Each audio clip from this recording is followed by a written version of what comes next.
우리가 계속해서 출애굽기 강해를 하고 있는데요. 저희가 10가지 재앙을 지금까지 보았습니다. 그래서 저번 주가 우박 재앙까지 봤는데요. 혹시 다 10가지 재앙 다 외우셨죠?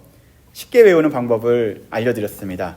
뭐냐면 피게이파라는 조직폭력 조직이 있어요. 피게이파라는 조직폭력 그런 파가 있는데 그 가죽 중에 그 흑장미가 들어가 있는 거예요. 그래서 피게이파, 가죽, 우매하고 흑장미를 외우시면 됩니다.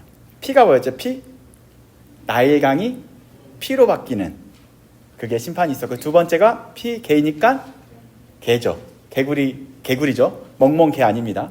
개구리 심판이 있었고, 세 번째가 먼지가 이로 되는 그러한 심판이 있었습니다. 세 번째 피개이파니까 그렇죠. 파리 재앙이 있었고요. 그 다음 다섯 번째 가니까 가축의 재앙. 그러니까 자기네들이 키웠었던 그 짐승들이, 가축들이, 집에서 키우는 걸 가축이라고 합니다.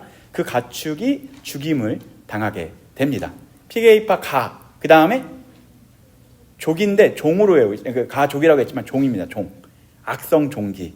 지금으로 말하면 악성종기가 암입니다. 암. 갑작스럽게 그 재를 딱 뿌렸어요. 그 화덕에다가 그 주물 갖고 와서 재를 딱 뿌렸는데 그 재가 몸에 닿으면 악성종기가 되는 거예요. 악성종기는 뭐라고요? 암. 바로 암이 되어 버리는 그런 상황에 이르게 된 거죠. 그 다음에 종기, 그 다음에 우매니까 우박이 집에 떨어지면서 사람도 다치고 또 짐승도 죽게 되고 밭도 다 망하게 돼버린 거예요. 그래서 뭐라고 얘기했냐면요, 황폐되었다. 모든 땅이 황폐하게 되었다. 더 이상 먹을 것이 없는 거예요. 그럼 우박까지 봤다면 오늘부터 마지막 심판을 볼 텐데, 우박이 끝나고 뭐가 오는 거죠? 우매니까 메뚜기, 그 다음에 흑암, 그리고 마지막 장자의 죽음. 이 세 가지만 보면 10가지의 재앙은 끝이 납니다. 10가지의 재앙을 지금까지 보면서 그 재앙은 오래전에 있었던 재앙인데 지금 내가 살아가고 있는 지금 현실과 무슨 연결점이 있는지, 무슨 관계가 있는지 우리는 반드시 살펴봐야 합니다. 지금도 여전히 우리는 10가지 재앙 속에서 살아가고 있다는 거죠. 그때 있었던 심판과 지금에 있는 심판이 분리되어 있지 않다라는 거예요. 지금 우리가 살고 있는 이 땅에도 여전히 심판이 이루어지고 있다라는 것을 우리가 알아야 합니다. 그렇다면 오늘 마지막 심판인 어떤 심판이요? 메뚜기 심판, 그리고 흑암의 심판, 그리고 마지막 장자의 심판을 볼 텐데요. 메뚜기 심판과 또 흑암의 심판이 공통점이 있더라고요. 공통점. 옆 사람의 눈을 가려볼까요? 옆 사람의 눈. 자기 눈을 가려볼까요? 네, 자기 눈. 이게 공통점이에요. 보지 못하더라. 네, 보지 못하더라. 메뚜기가 너무 많아서 땅을 보지 못하고요. 해가 가려져서 아무것도 보지 못하고, 보지 못하는 그러한 일들이 있게 됩니다. 그런데 이 메뚜기 재앙과 흑암의 재앙을 잘 보시게 되면요, 이 단어가 쓰여져요. 한번 볼까요? 따라해 볼까요? 라아라는 단어를 씁니다. 뭐라고요? 라아. 근데 이 라는 보다, 이해하다, 생각하다. 근데 여기에 로를 붙이게 되면 부정으로 바뀌어요. 라아 하면 뭐가 되냐면 보지 못하게 되다. 그리고 이해할 수 없는 상황이 돼버리다. 영어로는 doesn't make sense 한 거예요. 갑자기 내 상황이 더 이상 이해할 수 없는 상황에 도래하게 된 거죠. 우리도 인생을 살다 보면 이해하지 못하는 그러한 일들이 벌어질 때가 있습니다. 그죠?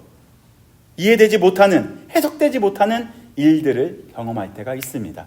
우리 어린아이들 학교 다니지만 내 상황이 이해되지 못할 때가 있어요, 없어요? 있죠? 그죠? 지금 오신 어르신들께서도 인생에 살면서 내 생각대로 되지 않고 무언가 이해되지 않았을 때도 있지 않나요? 그것이 반복되는 것이 우리의 인생입니다. 그래서 정말 어이가 없다. 이해가 안 된다. 너무 깜깜하다. 그런 거를 어린아이들이 어떻게 표현하냐면 한 글자로 표현합니다. 따라해 볼까요? 헐. 네, 헐. doesn't make sense를 영어로 번역하면 헐. 그죠? 헐. 그렇게 이해를 하는 거죠. 이렇게 정말로 이해되지 않는다라는 생각이 헐로 표현할 수 있습니다. 전에 한 오래전이에요. 한 20년 전에 제가 만난 한 분의 고백을 들은 적이 있습니다. 그분은 차 사고가 나서 그 뇌 반쪽이 없어져 버린 상태가 된 거예요. 그래서 원래 죽음과 삶의 사선에 있었을 때 그분이 한 몇 달 동안 깨어나지 못한 상황을 저희한테 얘기를 해줍니다. 뭐였었냐면 죽음과 생명 사이의 그 사선을 오랫동안 지나가는데 한 달, 몇 달 동안이 긴 터널, 아무것도 보이지 않는 터널을 지나가는 것 같았다라고 이야기를 합니다. 이 터널이 끝이 나면 이 터널 암흑이 끝이 나면 이게 삶일지 죽음인지 모르는 깜깜해서 아무것도 못 보는 그런 어두움을 지나감을 경험했다라고 이야기하는 것을 듣게 되었습니다. 너무 무서운 고백이었던 거죠. 우리도 죽음과 삶 사이에 긴 터널을 떠날 때도 있지만 지나갈 때도 있지만 인생 자체가 어둠이다라고 느낄 때도 있다라는 거예요. 내가 원하는 대로 풀리지 않고 내가 계획했던 대로 되지 않았을 때 그때 우리는 어둠의 긴 터널을 지나고 있다라고 말하고 있습니다. 어떤 사람은요 정서적인 그러한 어두움을 경험하기도 하고요. 어떠한 사람은요 또 영적인 어두움을 경험하고요. 또 어떠한 사람은 육체적인 어두움을 경험합니다.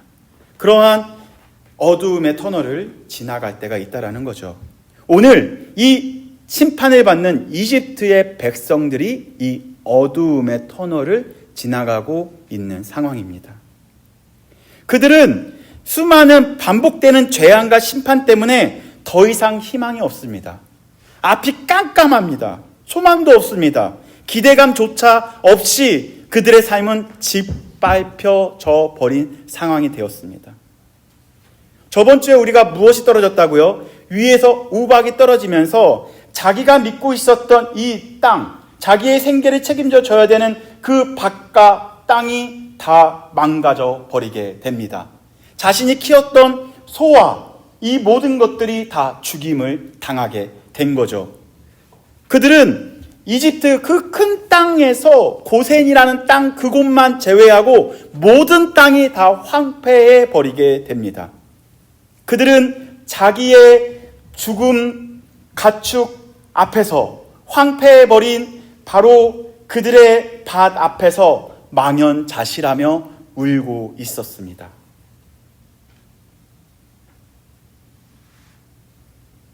그들은 그 앞에서 dumbfounded 하고 있다는 거죠. 더 이상 말이 나오지도 않고 있는 상황 속에 있었습니다. 그런데 거기서 끝이 나면 그래도 괜찮은데 다른 재앙이 시작이 됩니다. 출애굽기 10장 4절부터 5절 말씀 한번 보겠습니다. 4절 말씀 다 같이 한번 읽어볼까요? 시작. 내가 만일 내 백성을 보내기를 거절하면 내일 내가 메뚜기를 내 경내에 들어가게 하리라. 너희 집 앞에 들어가게 한다라는 얘기예요. 어떻게 됐을까요? 6절 보니까 6절에 보겠습니다. 한 번 더 클릭을 하게 되면 6절이 없네? 6절을 4절과 5절인데 경내를 들어가게 하리니 메뚜기가 지면을 덮어서 여기 나왔네요. 시작. 메뚜기가 지면을 덮어서 사람이 땅을 볼 수 없을 것이라. 메뚜기가 내게 남은 그것을 우박을 면하고 남은 것을 먹으며 너를 위하여 들에서 자라나는 모든 나무를 먹을 것이며. 뭐래요? 황폐된 그 땅에 우박으로 다 망했는데 조금 남은 그 열매를 누가 먹는 거예요? 메뚜기가 와서 다 먹어 쳐버리는 거예요. 아무것도 남겨주지 않는 거죠. 다 먹으니까 그들이 먹을 것이 하나도 남지 않는 상황에 도래하게 됩니다. 우박으로 망했는데 또다시 메뚜기 떼를 통해서 그들은 더 힘든 상황에 놓이게 되죠. 우박했었을 때 아까 말씀드렸죠. 이해되지 않은 상황. 아까 뭘로 번역했어요? 헐로 번역했어요. 그런데 메뚜기 떼를 경험하고 그들은 헐에서 다음 단어로 바뀌게 됩니다. 어떤 단어로 바뀌었을까요? 더 어이없을 때 나오는 단어. 딱 한 글자죠. 따라해볼까요? 헉. 헉. 이거는 더 이해가 안 되는 거예요. 헐을 넘어서 헉. 저거 내가 내일 먹으려고 뭐 하는 건데? 마치 이런 거예요. 아이스크림 하나 남았는데 언니가 먹어버린 그 상황. 이해가 돼요? 화가 나죠? 내가 제일 좋아하는 아이스크림인데 내가 먹으려고 킵해놓은 그것을 메뚜기가 와서 먹어버린 거죠. 내일 당장 먹을 게 없는 거예요. 온 이스라엘 백성이 아니라 온 애굽의 사람들이 그러한 상황을 경험하게 됩니다. 메뚜기가 그 땅을 덮어서 볼 수 없게 만들었고요. 그 땅에서 나오는 곡식이 어떻게 됐냐면요. 메뚜기가 먹어버리게 됩니다. 그런데 지금까지 우리가 10가지 재앙을 보면서 다 신들과 하나님과의 싸움이라고 말씀드렸죠. 오늘은 어떤 신과의 싸움일까요? 곡식을 먹어버렸으니까 어떤 신과의 싸움일까요? 한번 추론해 볼까요? 어떤 신? 맞아요. 지금 얘기하려고 했었던 그거. 그 신, 맞아요. 맞아요. 곡식을 먹었으니까 곡식의 신, 맞아요. 곡식의 신이 하나님 앞에서 무너져 버리게 된 거죠. 곡식의 신의 이름이 nem니예요, nem니. 약간 강아지 이름 같죠? nem니. 왜? 곡식을 통해서 우리의 배를 채워줄 그 신이 하나님 앞에서 힘을 못 쓰고 무너져 버리게 된 거예요. 또한 곡식의 힘을 좀 넘어서 또 다른 신을 그들은 섬기고 있었어요. 이름이 되게 쉬워요. 시리아 오시리시스인데요. 나왔네. 오시리스라는 신이에요. 오시리스. 오시리스는 어떤 신이냐면 농업의 신이에요. 그러니까 곡식을 잘 추수할 수 있도록 도와주는 신이 오시리스. 그 오시리스를 믿고 있었는데 오시리스가 힘을 못 쓰는 상황이 돼버린 거죠. 하나님 앞에서는 그 신이 바로 무의미하고 무능력한 신으로 되게 됩니다. 사랑하는 성도님들도 이러한 경험을 해본 적이 있습니까? 자기가 이것만큼은 남겨두려고 남겨놓은 것이 있는데 그게 다 소진되어지고 그래서 마이너스 통장을 만들었어요. 근데 마이너스 통장까지도 한도액을 다 썼을 때 더 이상 생계가 막막하죠. 그때 우리는 어떻게 표현하죠? 헉, 이런 일이 나에게 왜 있을까? 그 상황이 바로 이집트 백성들이 맞이한 상황입니다. 그래서 이 상태에서 어쩔 수 없이 바로는 두 손을 들고 항복을 합니다. 그래 이제 가라. 그래서 가는데 그래도 다 보내면 안 될 것 같아요. 그래서 절충안을 제시하죠. 되게 바로가 똑똑해요. 세상이요 생각보단 똑똑합니다.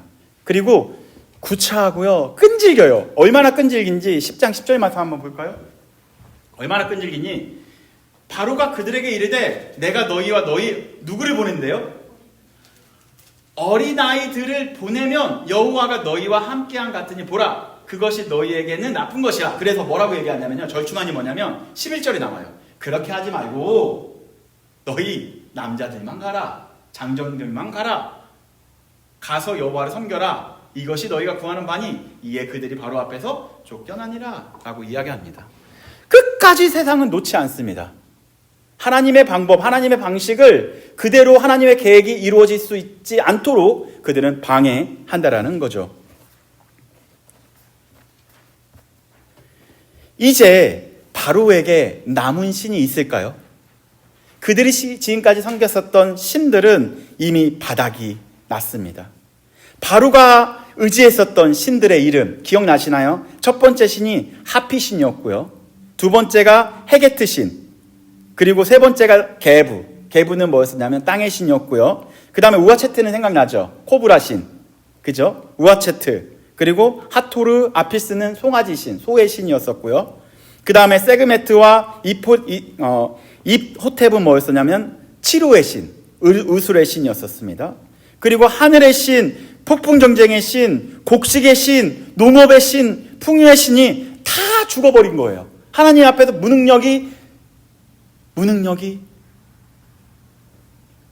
어떻게 된 거라고요? 무능력이 확인이 돼 버린 거죠. 더 이상 바로는 의지할 신이 없었습니다.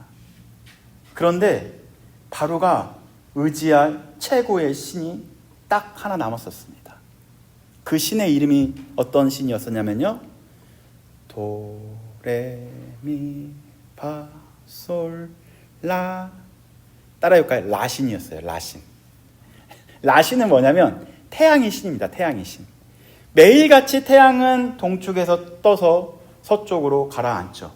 매일같이 우리를 지켜주시는 그 신이 딱 한 신이 남았어요. 어떤 신? 도레미파솔 라신이 아니고 그냥 라신. 그때 당시 그들에게 가장 큰 힘 있는 신은 라신이었어요. 라신. 딱 한 신 남은 거예요. 이집트를 지켜주고 이집트 백성들을 지켜주고 바로를 지켜줄 바로 그 모든 생명의 근원인 라신은 남았다라는 거죠. 이 메뚜기 심판이 끝났지만 마지막 한 라운드가 남겨져 있습니다. 과연 라신과 하나님과의 싸움이 어떻게 됐는지 우리 결과를 살펴보도록 하겠습니다. 10장 21절부터 23절인데요. 21절은 제가 읽고 22절은 성도님들께서 읽어주시고 마지막 절은 같이 읽겠습니다.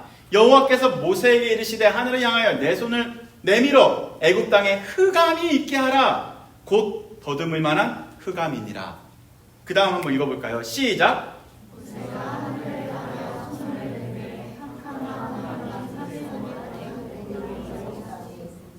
네, 같이 읽겠습니다. 시작. 그동안은 사람들이 서로 볼 수 없으며 자기 처소에서 일어나는 자가 없으되 온 이스라엘 자손들이 거주하는 곳에는 빛이 있었더라. 아멘. 며칠 동안? 3일 동안 흑암이 자리 잡습니다. 그러나 이 흑암은 제가 생각을 해봤어요. 연구를 해보니까 이 흑암이 있더라도 불을 피우면 되지 않을까요? 불을 피우면 될 텐데 불을 피우는 것조차 허락하지 않은 그런 저주였었던 거예요. 이 싸움은 누구와 누구와의 싸움이었어요? 태양의 신. 그들을 비춰줄 그 신이 힘을 내지 못합니다.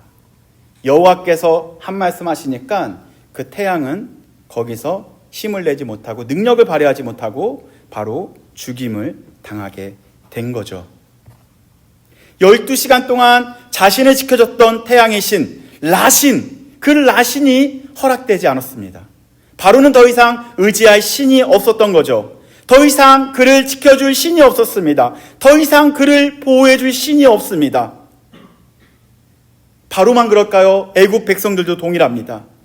애굽 백성들도 아침에 일어나니까 어떻게 되냐면 수많은 신들이 자신의 생계와 생활을 책임졌던 그 신들이 없다라는 것을 확인하며 망연자실하면서 힘들어하고 있었던 거죠. 이런 상황 속에서 다들 힘들어하는데 그래도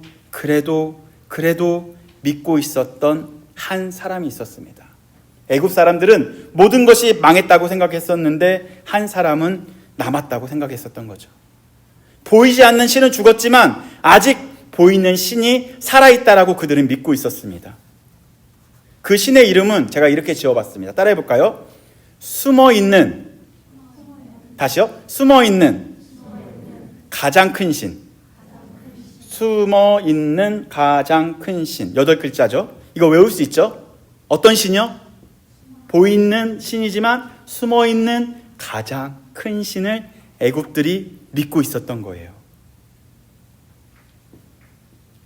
오늘 그 10가지 재앙의 마지막 싸움이요, 그 숨어있는 가장 큰 신과 하나님과의 싸움이 일어납니다. 배틀이 있다라는 거죠. 오늘 본문을 보기 전 하나님께서는 뭐라고 말씀하시냐면요, 이미 이 싸움은 끝났다. 내가 이겼다! 라고 선포하십니다. 이 싸움 이겼다라는 것을 모세가 알려주죠. 오늘 이것만 끝나면 오늘 설교도 끝이 납니다. 출애굽기 11장 1절을 한번 보도록 하겠습니다. 다 같이 한번 읽어볼까요? 시작! 여호와께서 모세에게 이르시기를 내가 이제 한 가지 재앙을 바로와 애굽에 내린 후에야 그가 너희를 여기서 내보내리니 그가 너희를 내보낼 때에는 여기서 반드시 다 쫓아내리라 라고 이야기합니다. 이미 하나님이 이기셨다. 흑암의 재앙까지 끝나고 마지막 싸움이 하나 남았는데요. 이 선포 어떤 일이 있었냐면요. 5절, 6절 또 읽도록 하겠습니다. 5절에 이렇게 나와 있습니다. 애굽 땅에 있는 모든 어떤 사람들 처음 난 것은 왕위에 앉아있는 바로의 장자로부터, 그러니까 바로의 아들이 죽은 거예요. 그가 가장 사랑했었던 아들. 그죠? 그런데 제가 이걸 보니까 바로는 장자가 아니었어요. 왜? 바로는 안 죽었거든요. 형이 있었던 거죠. 그 형은 죽은 거예요. 그죠? 근데 자기 아들은 죽은 거죠. 바로의 장자로부터 맷돌 뒤에 있는 몸종의 장자, 신하들의 장자들 다 죽은 거예요. 그리고 가축에서 처음 난 것들까지 다 죽었대요. 그러면 이 죽음이 애굽 모든 가족 중에서, 이 가족이 중에서 죽음을 피한 가족은 단 한 가족도 없다라고 이야기합니다. 바로의 가족까지도 다 이 장자의 죽음에서 벗어나지 못했다고 이야기하는 거죠. 그래서 어떤 일이 있었냐면 6절 말씀 보니까 전무후무한 어떤 일이 있었냐면요. 6절에 보니까 애굽 온 땅에는 전무후무한 큰 부르짖음이 있었더라. 이 부르짖음이 뭐냐면 이거예요. 아까 헐도 아니고 헉도 아니고요. 이 부르짖음은 뭘로 번역할 수 있냐면 비명으로 번역할 수 있어요. 온 가족이 비명이 있었대요. 헐, 헉, 아! 그걸로 끝이 난 거예요. 헐, 헉, 아! 이렇게 끝이 난 거죠. 그들은 어두운 터널을 지나고 나서 보니까 그들의 결과는 뭐였었냐면요. 그들을 의지했었던 10가지의 신 이상의 신을 붙잡고 있었는데 어두운 터널을 지나온 결과가 뭐냐면 죽음이 그들의 결과였었던 거죠. 그래서 그들의 남아있는 건 비명밖에 없었던 거예요. 아! 하나님! 그 부르짖음밖에 없었던 거죠. 여기서 말한 째아카라는 단어가 이게 바로 부르짖음, 도움을 청한 비명입니다. 비명을 부르시면서 비명을 지르면서 하나님 도와주세요. 이제 장자들이 죽으니까, 아들들이 죽어가니까 이런 도움을 요청을 합니다. 여호와를 배척했었던 수많은 애굽 사람들이 하나님 좀 도와주세요. 우리 살려주세요. 라고 외치기 시작을 한다라는 거죠. 오늘 본문을 같이 한번 읽어볼까요? 29절이 30절이 이거에 대한 결과입니다. 장자의 죽음의 결과가 어떻게 나왔는지 한번 다 같이 보겠습니다. 밤중에 여호와께서 애굽 땅에서 모든 처음 난 것, 곧 왕위에 앉은 바로의 장자로부터 옥에 갇힌 사람의 장자까지 가축에 처음 난 것을 다 치심해. 30절 볼까요? 시작. 그 밤에 바로와 그 모든 신하와 모든 애굽 사람이 일어나고 애굽에 큰 부르짖은 비명이 있었으니 이는 그 나라에 죽임을 당하지 아니한 집이 하나도 없었음이로라. 여러분, 옆집도 초상이 났고 그 옆집도 초상이 났고 그 옆집도 초상이 났고 그 옆집도 초상이 났어요. 한 집에 만약에 3대가 살고 있었잖아요. 첫째 할아버지도 첫째였으면 돌아가셨고 아들도 첫째였으면 돌아갔고요. 자기도 첫째였으면 돌아간 것이 이 애굽의 상황이었던 거죠. 그래서 비명이 있을 수밖에 없었던 거죠. 그래서 그 비명 소리와 함께 바로는 결단을 합니다. 31절 볼까요? 31절 다 같이 한번 읽어보도록 하겠습니다. 시작. 밤에 바로가 모세와 아론을 불러서 이르되 너희와 이스라엘 자손이 일어나 내 백성 가운데서 떠나 너희 말대로 가서 여호와를 섬겨라. 이젠 도순을 들게 되는 거죠. 이 장자의 죽음은 다른 것이 아니라 가장 숨어있는 가장 큰 신이 죽은 사건입니다. 그렇다면 숨어있는 가장 큰 신이 누군지만 발견하면 돼요. 아까 라신도 죽었잖아요. 라신 말고 더 큰 신, 숨어있는 가장 큰 신은 어떤 신일까요? 이름을 지금 알려드릴까 말까 고민하다가 지금 안 나와도 될 것 같아서 생각을 하고 있습니다. 그 당시 숨어있는 가장 큰 신이 외우기 어려워서 두 글자로 제가 줄여봤습니다. 따라해볼까요? 숨어있는 가장 큰 신. 숨어있는 가장 큰 신. 따라해볼까요? 바로입니다. 바로. 왜냐하면 다 죽었는데요, 보이는 신은 살아있었어요. 누가 살아있었던 거예요? 바로 자신은 살아있었던 거예요. 바로는 누구의 아들일까요? 바로의 아들일까요? 바로는 라의 아들이에요. 라. 태양신의 아들 유일하게 바로는 살아있었던 거예요. 보이지 않는 모든 신은 죽었는데 바로는 아직 살아있었던 거죠. 누군 살아있는 거예요? 바로 자기 자신은 남아있었던 거예요. 다 죽었어도 자기 자신은 죽지 않은 숨어있는 가장 큰 신, 그 신의 이름이 뭐라고요? 바로라는 거죠. 그런데 바로를 한 글자로 또 줄일 수도 있어요. 바로를 또 한 글자로 줄일 수 있습니다. 이게 결론이에요. 최고의 태양의 신, 최고의 신의 이름은 뭐라고요? 라였죠. 라의 아들의 이름은 뭘까요? 따라해볼까요? 나. 숨어있는 가장 큰 신은 바로 나라는 거예요. 라도 아니고 나라는 거죠.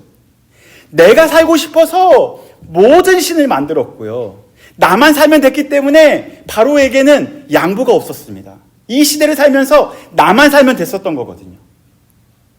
그래서 숨어있는 가장 큰 신은 바로에게 있어서 자기 자신이었습니다. 장자의 죽음은 이 유월절 어린 양과 연결이 됩니다. 사실 가장 큰 신, 숨어있는 가장 큰 신을 죽이기 위하여, 사실 죽을 수밖에 없는 바로 나를 위하여 대신 죽으신 한 분이 계시다라는 거죠.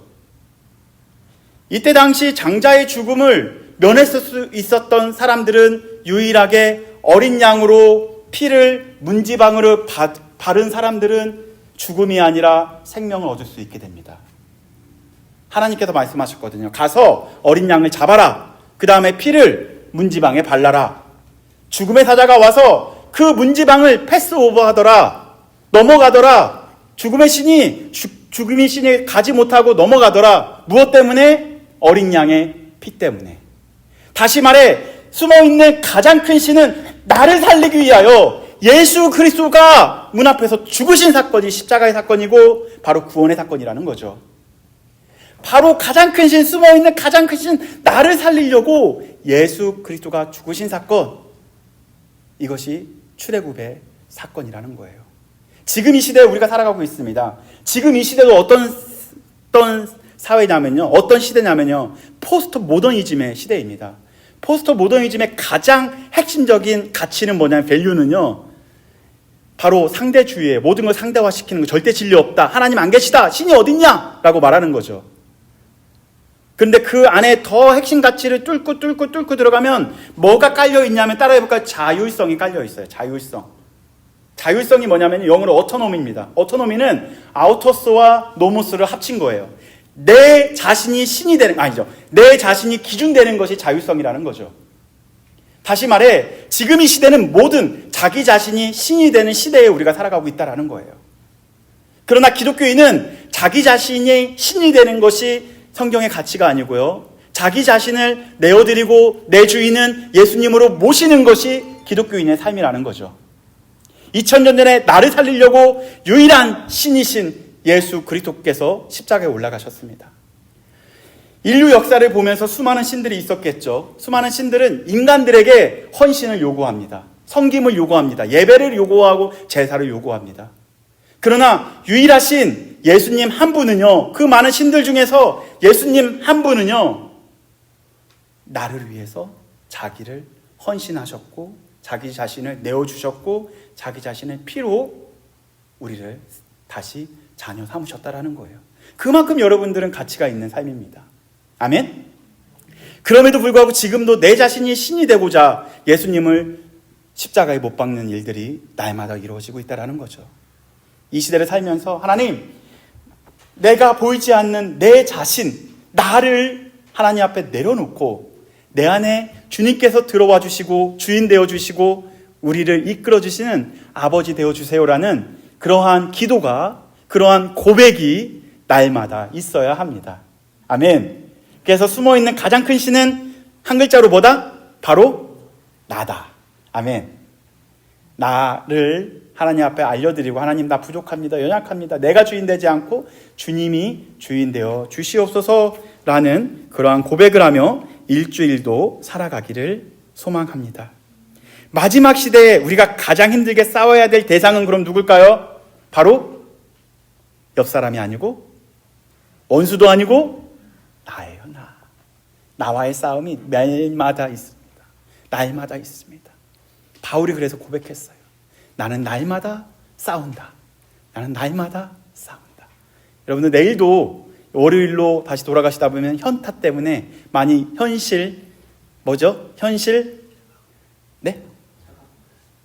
자각 타임. 맞아요. 현타가 현실 자각 타임 때문에 힘들어할 수도 있을 것입니다. 그러나 하나님의 자녀는 날마다 기쁠 수 있다는 거죠. 왜? 내 삶의 주인이 내가 아니고 주인이면 이 내일도 기대가 될 수 있을 것입니다. 바로 예수 그리스도가 여러분들의 삶에 함께 하셔서 그곳이 바로 하나님의 나라가 되고, 정말 다시 한번 예수 그리스도의 피 아래에서 선다라는 것이 얼마나 기쁜 것인지, 위치가 바뀌더라도 예수님과 함께 가기 때문에 그곳이 하나님의 나라다라는 고백이 있을 수 있게 해달라고 함께 기도하며 일상으로, 학교로 기쁘게 나아가도록 하겠습니다.